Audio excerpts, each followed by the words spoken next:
आजको विश्व भू राजनीतिक परिदृश्यमा दक्षिण एसिया र दक्षिण पूर्वी एसिया क्षेत्रहरूमा महाशक्तिहरूबीचको प्रतिस्पर्धा दिन प्रतिदिन तीव्र हुँदै गइरहेको छ।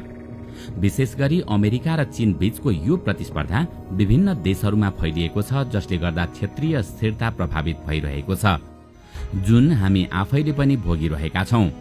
हालैका घटनाक्रमहरूमा अमेरिकी सेनाको बंगलादेशमा उपस्थितिले दक्षिण एसियामा निकै ठूला परिवर्तनहरू आउन सक्ने संकेत गरेको छ। यो उपस्थितिले केवल बंगलादेशलाई मात्र होइन, भारत, म्यानमार र समग्र हिन्द प्रशान्त क्षेत्रलाई समेत नयाँ सुरक्षा समीकरणमा बाँध्ने देखिन्छ। वास्तवमा यो कदम महाशक्तिहरूबीच चलिरहेको ग्रेट गेमको अर्को अध्याय हो, जसको असर निकट भविष्यमा अझ प्रष्ट हुने अपेक्षा गर्न सकिन्छ। दर्शकवृन्द, आउनुहोस् आजको यस श्रृङ्खलामा हामी बंगलादेशमा अमेरिकी सेनाको उपस्थिति र यसले दक्षिण एसियामा पार्न सक्ने सम्भावित प्रभावहरूको बारेमा विस्तृत चर्चा गर्नेछौं। भर्खरै अमेरिकी सेनाले बंगलादेशको सेनासँग मिलेर संयुक्त सैन्य अभ्यास सम्पन्न गरेका छन्। उक्त सैन्य अभ्यासलाई सतही रूपमा सामान्य तालिमको रूपमा प्रस्तुत गरिए पनि यसको मूल उद्देश्य रणनीतिक सन्देश दिनु हो। दक्षिण एसियामा बंगलादेशको भौगोलिक अवस्थिति अत्यन्त संवेदनशील छ। एकातर्फ भारत, अर्कोतर्फ म्यानमार र सिधै अर्कोतर्फ बंगलादेशको खाडी। यही कारण यो क्षेत्रलाई महाशक्तिहरूले गेटवे टु साउथ इस्ट एसियाका रूपमा हेरिरहेका छन्। अमेरिकाले चट्टोग्राममा गरेको अभ्यासले केवल बंगलादेशलाई मात्र नभई म्यानमार र त्यस पछाडिको चीनसम्म प्रत्यक्ष सन्देश पुर्याएको छ। म्यानमारमा हालसम्म चीनको पकड बलियो छ, तर पछिल्लो समय अमेरिकी कूटनीतिक र लबिङले त्यहाँ नयाँ समीकरण सिर्जना गर्न थालेको छ। यस सन्दर्भमा बंगलादेशमा देखिएको अमेरिकी उपस्थिति फ्रन्टलाइन पोजिसनिङको रूपमा बुझ्न सकिन्छ, जहाँ अमेरिकाले म्यानमारको घटनाक्रमलाई नजिकैबाट निहाल्ने मात्र नभई आवश्यकता पर्दा प्रत्यक्ष प्रभाव पार्ने सम्भावना पनि राख्छ। त्यसैले यो अभ्यास केवल दुई सेना बीचको सहकार्य नभई व्यापक रूपमा अमेरिका चीन प्रतिस्पर्धाको क्षेत्रीय संस्करण हो। यही अभ्यासले म्यानमार सम्बन्धी भागलाई अझै गहिरो रूपमा जोड्ने आधार बनाउँछ। म्यानमारको ऐतिहासिक पृष्ठभूमि। म्यानमार एउटा यस्तो देश हो जहाँ अमेरिका र चीन लामो समयदेखि आफ्नो प्रभाव स्थापित गर्नका लागि कडा प्रतिस्पर्धामा छन् र यही प्रतिद्वन्दिताले नै सम्पूर्ण क्षेत्रीय समीकरणलाई प्रभावित गरिरहेको छ। यसलाई बुझ्न म्यानमारको राजनीतिक इतिहासलाई गहिरो गरी केलाउनु आवश्यक छ। म्यानमार, जो कुनै समय बर्माको नामले चिनिन्थ्यो र यो बेलायतको उपनिवेश थियो र यसले दोस्रो विश्वयुद्धपछि मात्र स्वतन्त्रता प्राप्त गरेको हो। जब विश्व शीत युद्धको चपेटामा थियो, म्यानमारले असंलग्न आन्दोलनको नीति अपनायो। यसले गर्दा यो न त अमेरिकाको नेतृत्वमा रहेको पश्चिमी गुटमा सामेल भयो, न त सोभियत संघ वा चीनको नेतृत्वमा रहेको साम्यवादी गुटमा सामेल भयो। दक्षिण पूर्वी एसियाका अधिकांश देशहरू अमेरिकाको खेमामा गइसकेको अवस्थामा म्यानमारको यो तटस्थ नीतिले अमेरिकालाई निकै निराशा बनाएको थियो। अमेरिकाले म्यानमारलाई आफ्नो प्रभावमा ल्याउन चाहे पनि सफल हुन सकेन। सन् 1960 र 1970 को दशकमा म्यानमारको राजनीतिक परिदृश्यमा ठूलो परिवर्तन आयो। यस समयमा यहाँको सैन्य नेतृत्वले एक निर्वाचित सरकारलाई अपदस्थ गरी सैन्य जुन्ताको शासन सुरु गर्यो। सैन्य जुन्ताको अर्थ हो सेनाका उच्च अधिकारीहरूले बलपूर्वक सत्ता कब्जा गर्नु। म्यानमारमा लामो समयदेखि यही सैन्य जुन्ताको नियन्त्रण कायम छ। सैन्य शासनको स्थापनापछि सैन्य जनरलहरूको चीनसँगको सम्बन्ध सकारात्मक बन्न पुग्यो। चीनले पनि यस अवसरको फाइदा उठाउँदै सैन्य जुन्तासँग कूटनीतिक र राज्य स्तरीय सम्बन्ध विस्तार गर्यो। सन् 1990 को दशकमा शीतयुद्ध समाप्त भएपछि चीनले म्यानमारमा आफ्नो प्रभुत्वलाई थप आक्रामक बनायो। उसले पूर्वाधार विकास परियोजनाहरूमा ठूलो लगानी गरी म्यानमारलाई आफ्नो आर्थिक र रणनीतिक प्रभाव क्षेत्र बनाउने प्रयास गर्यो। यसको जवाफमा अमेरिकाले पनि सन् 1990 मा म्यानमारमा प्रजातन्त्रको प्रवर्धन गर्ने नीति अपनायो। यस नीतिको एक महत्वपूर्ण भागको रूपमा अमेरिकाले आङ सान सुकीलाई अगाडि सार्यो।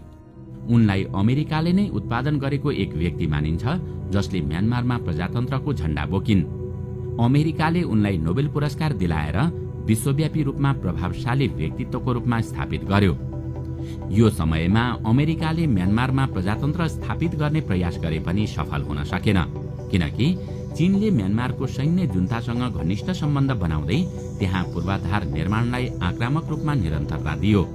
यसरी म्यानमार चीन र अमेरिकाको भू राजनीतिक प्रतिस्पर्धाको मुख्य रणभूमि बन्न पुग्यो, जहाँ एक पक्षले प्रजातन्त्रको वकालत गर्यो भने अर्को पक्षले सैन्य शासकहरूसँगको सहकार्यलाई प्राथमिकता दियो। यसले म्यानमारको आन्तरिक राजनीतिलाई मात्र नभई सम्पूर्ण क्षेत्रीय स्थिरतालाई समेत प्रभावित गर्यो। काचिन समूह र भू राजनीतिक समीकरण। म्यानमारको भू राजनीतिलाई थप जटिल बनाउने एक महत्वपूर्ण घटना सन् 1980 को दशकमा भएको थियो। त्यसबेला म्यानमारको तत्कालीन शासनले बौद्ध धर्मलाई राज्य धर्मको रूपमा घोषणा गर्यो। यस निर्णयले म्यानमारका अल्पसंख्यक धार्मिक समूहहरू, विशेष गरी क्रिश्चियन धर्म मान्ने काचिन समुदायलाई निकै प्रभावित गर्यो। उनीहरूले राज्यको यस कदमलाई आफ्नो धार्मिक र सांस्कृतिक पहिचानमाथिको आक्रमणको रूपमा लिए। यसको प्रतिक्रिया स्वरूप काचिनहरूले आफ्नो अधिकार र स्वायत्तताको रक्षा गर्नका लागि काचिन स्वतन्त्रता संगठन केआईओ र काचिन स्वतन्त्रता सेना केआईए जस्ता समूहहरू गठन गरे। काचिनहरूको क्रिश्चियन पृष्ठभूमिले उनीहरूलाई अन्तर्राष्ट्रिय समर्थन खोज्न प्रेरित गर्यो र उनीहरूले अमेरिकालाई एक सम्भावित साझेदारको रूपमा देखे। अमेरिकाले पनि क्रिश्चियन मिसनरीहरूको समर्थन मार्फत काचिनहरूसँग संलग्नता सुरु गर्यो। अमेरिकाको यो कदमले म्यानमारमा प्रजातन्त्र प्रवर्धन गर्ने उसको नीतिलाई थप बल पुर्याउने विश्वास गरिएको थियो, किनकि यसले म्यानमार भित्रै एउटा सशस्त्र समूहको समर्थन प्राप्त गरेको थियो। तर अमेरिकाको यस चाललाई चीनले पनि नजिकबाट नियालिरहेको थियो। म्यानमारको सैन्य जुन्तालाई चीनको गहिरो समर्थन रहेकोले चीनले यस अवसरलाई आफ्नो फाइदाका लागि प्रयोग गर्ने निर्णय गर्यो। चीनले बिस्तारै सैन्य जुन्तासँगको सहकार्यमा काचिनहरूलाई आफ्नो पक्षमा ल्याउने प्रयास गर्यो।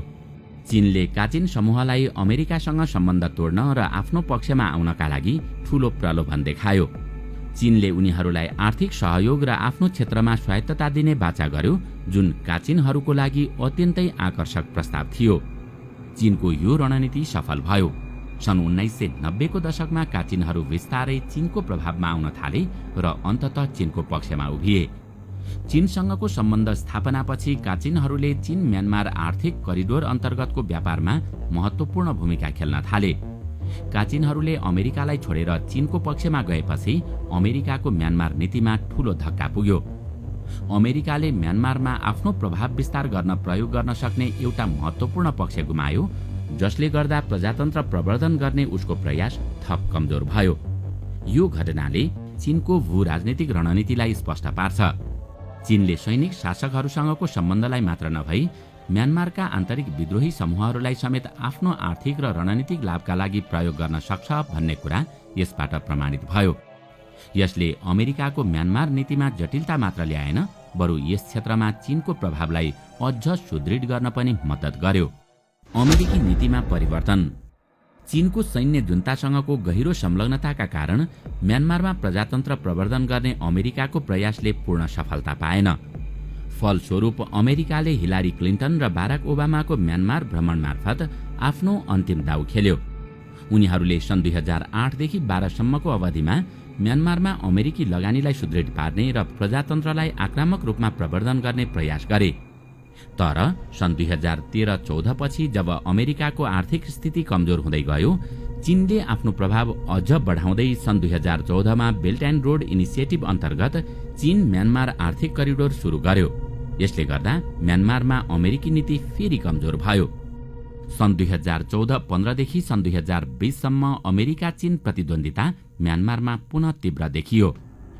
डोनाल्ड ट्रम्पको पहिलो कार्यकालमा म्यानमारका घटनाक्रमहरूले खासै प्रभाव पारेनन्।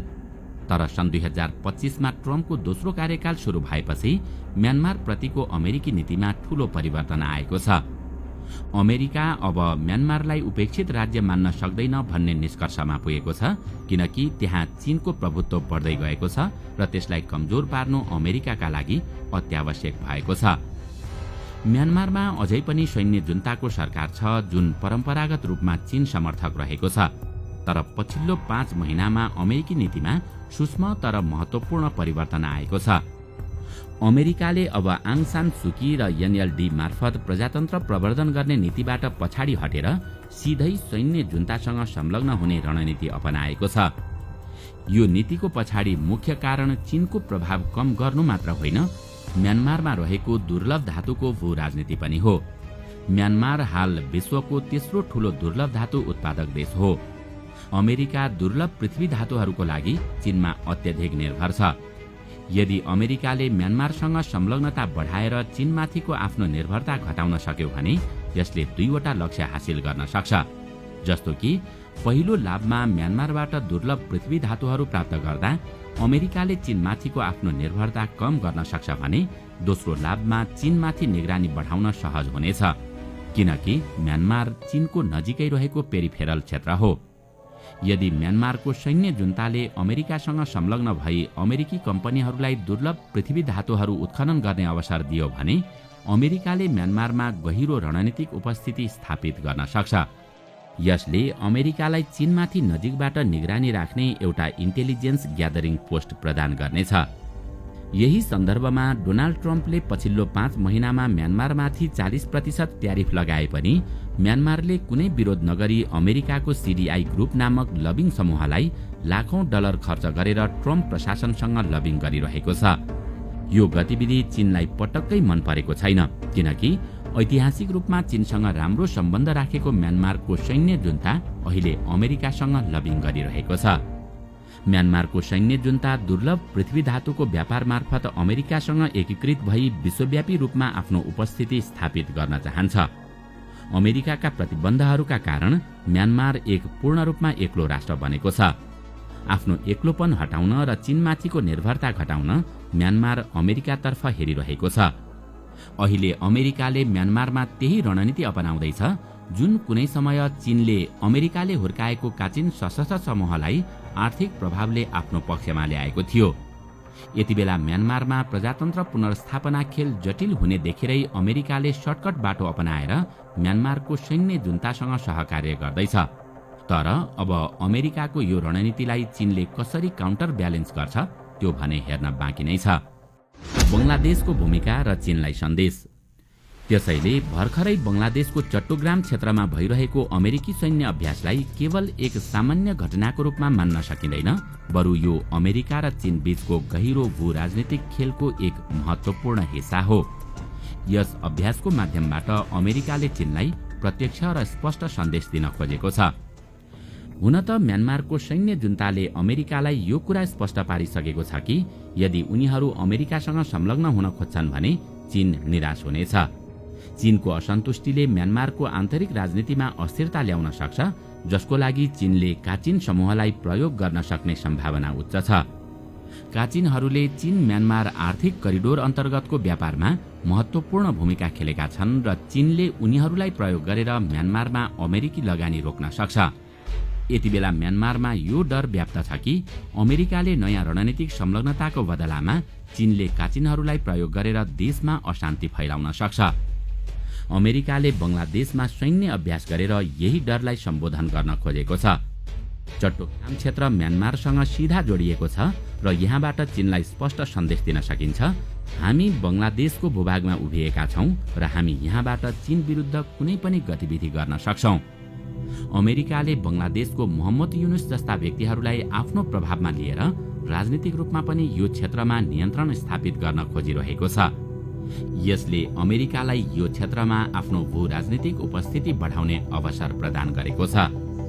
यो कदम अमेरिकाको ग्रेट पावर राइभलरी अर्थात् महाशक्ति प्रतिद्वन्दिताको एक हिस्सा हो, जहाँ अमेरिकाले चीनलाई हरेक मोर्चामा घेरा हाल्ने प्रयास गरिरहेको छ। म्यानमारमा प्रजातन्त्रको वकालत गर्ने पुरानो नीतिलाई छोडेर अहिले सिधै सैन्य जुन्तासँग संलग्न हुने अमेरिकाको निर्णय पनि यही रणनीतिको उपज हो।